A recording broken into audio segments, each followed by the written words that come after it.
আমি হুম। জানতাম না যে জামাত আমাকে স্থান দিবে কি দিবে না। জামাত বললো আপনি যোগদান করতে পারেন। জামাতে ইসলাম কি স্বাধীনতা বিরোধী দল? আমি তাদের গঠনতন্ত্র আদ্যোপান্ত পরে দেখলাম তারা কোথাও এরকম বক্তব্য দেয় নাই যে তারা মুক্তিযুদ্ধের বিরোধিতা করেছে বা বিরোধিতা করার কোনো প্রমাণ তথ্যাদি আমরা পাই নাই। মৌলানা সাইদিকে, তার 13 বছর বয়স, তাকে ধর্ষণের দায়ে ফাঁসি দেওয়া হয়েছে। 13 বছরের বয়স লোককে কি করে সে রেপ করে বলে? বাংলাদেশ জামাত ইসলাম কখনোই বাংলাদেশের মুক্তিযুদ্ধের বিরোধিতা করে নাই, কারণ তার জন্মই তখন হয়নি। চীন আমাদেরকে অস্ত্র দিয়েছিল পাকিস্তান আমলে, পাকিস্তান চীনকে অস্ত্র দিয়েছিল, সেই অস্ত্র দিয়ে আমাকে হত্যা করেছে। তাহলে চীন কি বাংলাদেশের যুদ্ধাপরাধী? 1991 সনে এই কথাটা আপনি মনে ছিল না কেন, যখন জামাতকে সঙ্গে নিয়ে আপনি সরকার গঠন করেছিলেন?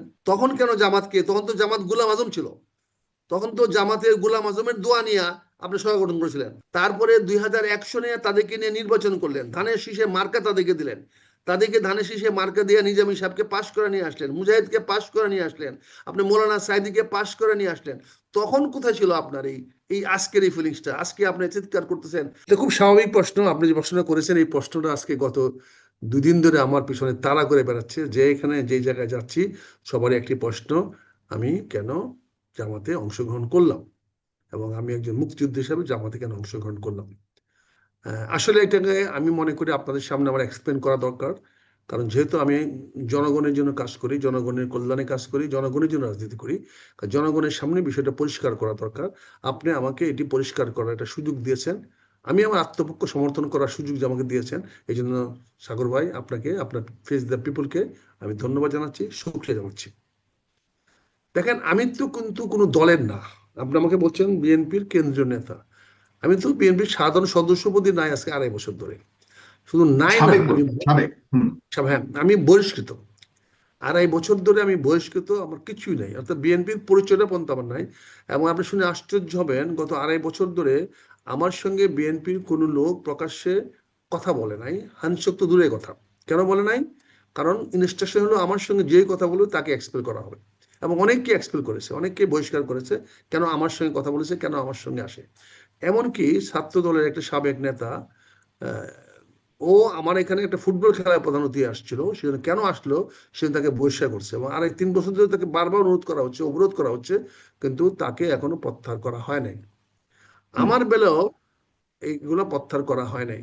সম্প্রতি আপনি জানেন নির্বাচনে তারিখ ঘোষণা করা হয়েছে, আমি তো একজন হুম। ভোটার, আমাকে একটা ভোট দিতে হবে, তো আমি কাকে ভোটটা দেবো?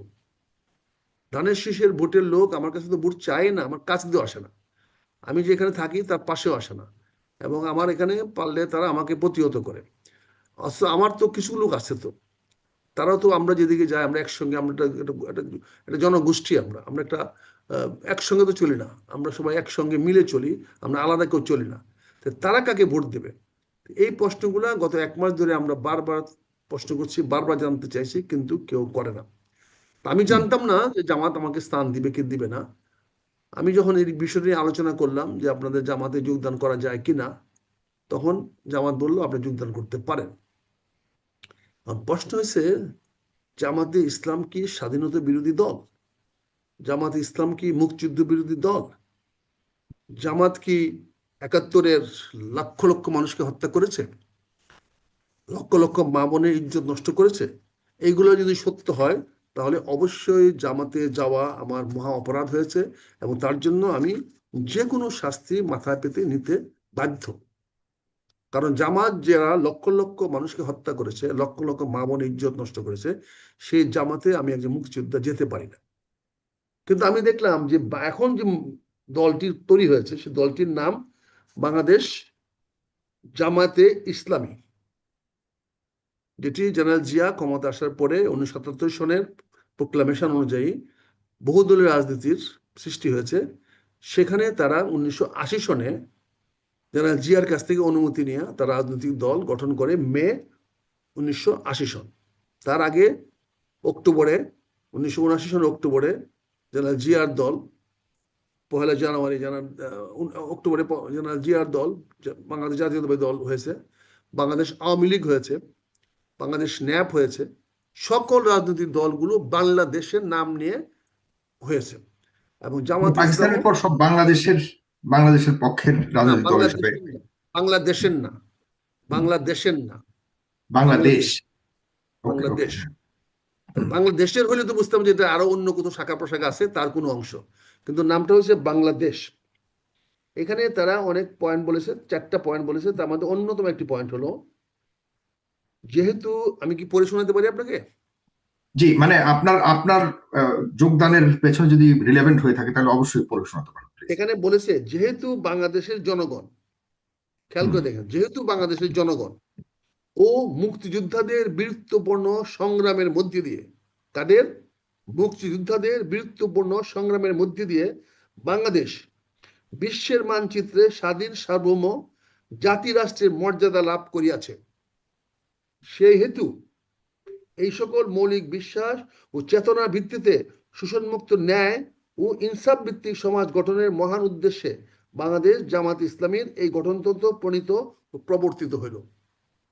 আমি তাদের গঠনতন্ত্র আদ্যপ্রান্ত পরে দেখলাম, তারা কোথাও এরকম বক্তব্য দেয় নাই যে তারা মুক্তিযুদ্ধের বিরোধিতা করেছে বা বিরোধিতা করার কোনো প্রমাণ তথ্যাদি আমরা পাই নাই। আমি সম্প্রতি ইন্ডিয়ার সঙ্গে একটা আলোচনা করেছিলাম, ইন্ডিয়ার এক ব্রিগেডিয়ার মুখার্জির সঙ্গে আলোচনা করেছিলাম। সেখানে আমি জানতে চেয়েছিলাম, তোমরা যে 94,000 অস্ত্র বাংলাদেশ থেকে নিয়ে গেলে, এটা কার অস্ত্র নিয়ে গেলে? তখন ব্রিগেডিয়ার মুখার্জি আমাকে জানাইলো অন রেকর্ড, এটা যদি আমি টকশোরে চানায় পাঠাইতে পারবো, সেখানে বলেছে যে বাংলাদেশে আর পাকিস্তান আর্মির বললো 70,000-এর মতো এবং 29,000 রাজাকার আলবদর আল শামস নামে মিলিশিয়ারা সারেন্ডার করেছিল, তাদের আর্মসগুলো তারা নিয়ে গেছে। অর্থাৎ তারা হলো সশস্ত্র এবং এই অস্ত্রগুলা তাদের ওয়ার বুটি হিসেবে তারা নিয়ে গেছে, এবং তার মধ্যে 43,000 অস্ত্র তারা আবার কঙ্গোতে বিক্রি করে দিয়েছে। এই অস্ত্রগুলো তারা নিয়ে গেছে এবং রাজাকারদেরকেও সাথে নিয়ে গেছে। তার মানে বাংলাদেশে কোনো রাজাকার আর ছিল না। যারা গ্রেফতার হয়েছে, বিভিন্ন কারণে গ্রেফতার হয়েছে, তারা কিন্তু মূল রাজাকার বা মূল কিছু ছিল না। কিন্তু অভিযোগটা করা হয়েছে যে জামাত ইসলাম, জামাত ইসলাম ইস্ট পাকিস্তান বা জামাত ইসলাম, আজকের জামাত ইসলামের অভিযোগ হয়েছে যে তারা লক্ষ লক্ষ মানুষকে মেরেছে, লক্ষ লক্ষ মা বোনের ইজ্জত নষ্ট করেছে। কিন্তু আমরা তো পাকিস্তান জামাতের বিরুদ্ধে যুদ্ধ করি নাই, আমরা যুদ্ধ করেছিলাম পাকিস্তান সেনাবাহিনীর বিরুদ্ধে, পাকিস্তান হানাদার বাহিনীর বিরুদ্ধে। আমাদের যুদ্ধ ছিল পাকিস্তানের বিরুদ্ধে। কাজে সেখানে জামাত হয়তো তাদের সহযোগিতা করেছে। আপনি জানেন, ঠেডা মালিককে বলতাম আমরা, ডক্টর মালিকের নেতৃত্বে একটা সরকার গঠিত হয়েছিল, নির্বাচন তারা করেছিল পাকিস্তানিরা, সে নির্বাচন করে একটা সরকার গঠিত হয়েছিল ডক্টর মালিকের অধীনে। সেখানে 2জন জামাতের লোক অংশগ্রহণ করেছিল, নিজাম ইসলামের লোক গ্রহণ করেছিল, মুসলিম লীগের লোকজন অংশগ্রহণ করেছিল, এবং 3জন আওয়ামী লীগের লোকও সেই মন্ত্রিসভায় অংশগ্রহণ করেছিল। তারা সবাই কিন্তু পালিয়ে গেছে, পাকিস্তানে চলে গেছে। আর এখানে যারা ছিল তারা কিছু ধরা খেয়েছে, জেলে ছিল, যেটাকে বঙ্গবন্ধু পরে ক্ষমা করে দিয়েছে। তার মধ্যেও যাদেরকে মুক্তিযুদ্ধ স্বাধীনতার বিরোধী বলে করা হচ্ছে, যেমন যেমন সাইদিকে, মৌলানা সাইদিকে, তার 13 বছর বয়স, তাকে ধর্ষণের দায়ে ফাঁসি দেওয়া হয়েছে। আওয়ামী লীগ বয়ান সেটা করেছে, করে দিয়েছে, ঠিক আছে, কিন্তু প্রশ্ন হচ্ছে বাস্তবতা কি ছিল? কেন আপনি কি বাস্তবতা এগুলিকে সঠিক মনে করেন না, এসব আমি সঠিক রায়গুলিকে? আমি এখন দেখেছি সঠিক না এগুলা, কারণ এগুলো বয়ান তৈরি করে মানুষের, এই যে এখন যেমন বয়ানগুলো তৈরি করা হচ্ছে, আপনি দেখতে পারবেন ভবিষ্যৎ বর্তমানে অতীত আমরা করেছি এবং মানে অনেক আওয়ামী হয়েছে। লীগের আমলে যেসব অভিযোগগুলি আনা হয়েছে বিশেষ করে মাওলানা দেলোয়ার হোসেন সাঈদীর বিরুদ্ধে এবং রায়গুলি করা হয়েছে, এগুলি সঠিক না বলে আপনি মনে করছেন? কারণ এগুলা একটা 13 বছরের বয়স লোককে কি করে সে রেপ করে বলে, সে কি করে ওই ওই যে রাজাকার হয়, কি করে হয়? এটা তো বোঝাই যাচ্ছে যে এটা তো তখন পরবর্তীতে তো আপনাদের সামনেই তো এই রায়গুলি করা হয়েছে, তখন আপনিও এটা আমি তো, প্রভাবশালী একজন। আমার দলের দায়িত্ব, আমার তো দায়িত্ব না, আমার দলের সে দল, তা হুম। আমার দল সেই কাজটা করেছে, আমি তো না। আমার দল তা তো এগুলি ওদেরকে কেন নিয়ে করেছে বলে মনে যথেষ্ট করেন? বিমান মানে করেছে। আওয়ামী লীগ এসব ন্যারেটিভ কেন তৈরি করেছে বলে মনে করছেন? এটার আচ্ছা, পিছনে আমি কি? আমার কথা, আমি কথাটা শেষ করি, পরে আমি জি, জবাবটা জি। দিব। তাহলে আমি এইগুলা দেখে দেখলাম যে তারা, এবং যখন আমাকে ব্রিগেডিয়ার মুখার্জি জানাইলো যে 29,000 রাজাকার আলবদর সামসরা ওখানে সারেন্ডার করেছে, তাদের সঙ্গে তারা নিয়ে গেছে, তাহলে এই লোকগুলা তো অপরাধী না। তারপরেও কিছু লোককে আমরা সাজা দিয়েছি, পানিশমেন্ট দিয়েছি, ফাঁসি দিয়েছি, অনেককে ফাঁসি কার্যকরী করা হয়েছে। কিন্তু আজকে যারা জামাত ইসলামী, বাংলাদেশ জামাত ইসলামী আছে, তারা তো 71-এর পরে জন্মগ্রহণ করেছে, এরকম সংখ্যা অনেক, প্রায় 95 ভাগ লোক। এরা তো বাংলাদেশ পাকিস্তান যুদ্ধ দেখে নাই, মুক্তিযুদ্ধ দেখে নাই, তারা তো মুক্তিযুদ্ধের পক্ষ করে নাই, বিপক্ষ করে নাই। এখন বাবার শাস্তি, বাবার অপরাধের জন্য, দাদার অপরাধের জন্য শাস্তি আমি কি পাইতে পারি, আপনি পাইতে পারেন? আমার বাবা হয়তো কোনো অপরাধ করে গেছে, কিন্তু আমাকে সেই বাবার অপরাধে জেল দিতে পারেন? আমার দাদা হয়তো 10টা মার্ডার করে গেছে, এমনকি আমাকে আপনি 10 বার ফাঁসি দিতে পারেন? এগুলো কি ন্যায় বিচারে পরিপন্থী নয়? আমি অস্বীকার করছি না, অনেক জামাতের নেতারা করেছেন, কিন্তু আজকের যে প্রজন্ম যারা জামাতে ইসলামী করে, বাংলাদেশ জামাতে ইসলাম করে, তারা তো কোনো অবস্থাতে সে দায় দায়িত্ব নিতে পারে না, সে দায় দায়িত্ব নেওয়া নাই। এবং তারা বাংলাদেশ জেনারেল জিয়ার কাছ থেকে যখন তারা অনুমতি নিয়েছে, সেখানে তারা স্পষ্ট করে বলে দিয়েছে যে আমরা বাংলাদেশের মুক্তিযুদ্ধের বীরত্বপূর্ণ সংগ্রামকে সম্মান করি, শ্রদ্ধা করি। তাহলে এখানে আমি মুক্তিযোদ্ধা হিসাবে যে মুক্তিযোদ্ধাকে আমার কারণ দলে মুক্তিযুদ্ধকে এবং মুক্তিযোদ্ধাদেরকেও জামাতে ইসলাম তাদের একদম পুরোপুরি সাংগঠনিক ভাবে তারা মেনে নিয়েছে সে শুরু থেকে, আপনি বলতেছেন তারা না, আমি শুরু আসলে, কথা বলছি না, আমি আজকের কথা বলছি। তো সেই না না আমি জামাতে বলতেছি সেই জামাতে আমি মুক্তিযোদ্ধা হলে যেতে তাদের পারি না কেন? গঠনতন্ত্রে যেটা লেখা আছে, যেটা বললেন আপনি, আমি তাদের কথা বলছি, গঠনতন্ত্রে তারা এভাবে এটাকে স্বীকার না, করেছে তারা বা লিখেছে, আমাকে তো সেটা বিশ্বাস করতে হবে, কারণ আমি যখন মানুষের একটা বই হ্যাঁ, কিতাব দলিল আচ্ছা, হয়, আমার হুম, যখন একটা সম্পত্তির দলিল আমি করি, দলিলে যা লেখা থাকে সেই মূলেই তো আমি জমির মালিক হই। কাজে এখানে হুম, তাদের দলিল আছে, তাদের ঘোষণাপত্র আছে, তাদের গঠনতন্ত্র আছে। সেখানে আমি আজকে মুক্তিযোদ্ধা হয়ে আমার যেখানে দল নাই, আমি মুক্তিযোদ্ধা হুম। হয়েছি বলে আমি জামাতে ইসলামে কেন অংশগ্রহণ করতে পারবো না? হয়তো আপনার কাছে এটা গ্রহণযোগ্য নয়, হয়তো আপনি ভালোবাসেন নাই, ভালো কারণ পছন্দ এই করেন নাই। দলটি তো মুক্তিযুদ্ধের বিপক্ষের শক্তি ছিল, সে কারণেই এই দলটা বিপক্ষে ছিল না, এই দলটি বাংলাদেশ জামাত ইসলাম কখনোই বাংলাদেশের মুক্তিযুদ্ধের বিরোধিতা করে নাই, কারণ তার জন্মই তখন হয়নি, তার তো জন্মই হয় নাই, তো সে কেমনে বিরোধিতা কিভাবে, করবে? তাহলে তো বিএনপির বিরোধিতা করেছে, কারণ বিএনপি তো আলিমকে মন্ত্রী বানাইছি আমরা, সালাউদ্দিন কাদেরকে মন্ত্রী বানাইছি আমরা। আমাদের এখানে তো অনেক মুক্তিযুদ্ধ বিরোধীরা ছিল, কর্নেল মুস্তাফিজ ছিল, অনেক যারা মুক্তিযুদ্ধের বিরোধিতা করেছিল, অনেক লোককে আমরা আমাদের দলে নিয়েছি। তাই বলে আমরা কি মুক্তিযুদ্ধের বিরোধী শক্তি? আওয়ামী লীগও তো রাজাকার ছিল, আওয়ামী লীগও তো মুশারফ ছিল রাজাকার, তার বাবা ছিল রাজাকার, ওখানে নূর মৌলানা ছিল যে ধর্মমন্ত্রী বানানো ছিল। তাহলে আওয়ামী লীগ কি বাংলাদেশ স্বাধীনতা বিরোধী শক্তি?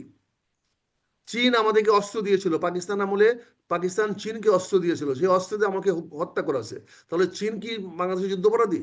আমি চীনকে যুদ্ধাপরাধী করেছি? আমি চীনকে বলেছি যে আমাদেরকে তুমি অস্ত্র দিয়ে আমাদেরকে হত্যা করেছো, অথবা তুমিও দোষী? আমি কি চীনকে সেভাবে ফাঁসি দিচ্ছি? আমি আমেরিকাকে কি, আমেরিকা 7 ফ্লিট পাঠাইছিল আমাদের বিরুদ্ধে, আমরা কি আমেরিকাকে সেভাবে দায়ী করতেছি? সেখানে কিন্তু কানাডা আমাদেরকে সমর্থন করেছিল, কিন্তু আমেরিকা তো সমর্থন করে নাই।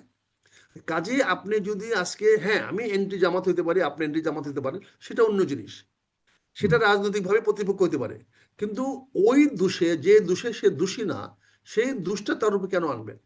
কাজে আমি যখন দেখেছি তাদের গঠনতন্ত্রে তারা মুক্তিযুদ্ধের বিরোধী না, স্বাধীনতা বিরোধী না, এবং তারা বরঞ্চ বাংলাদেশের স্বাধীনতার পক্ষের শক্তিশালী পক্ষ।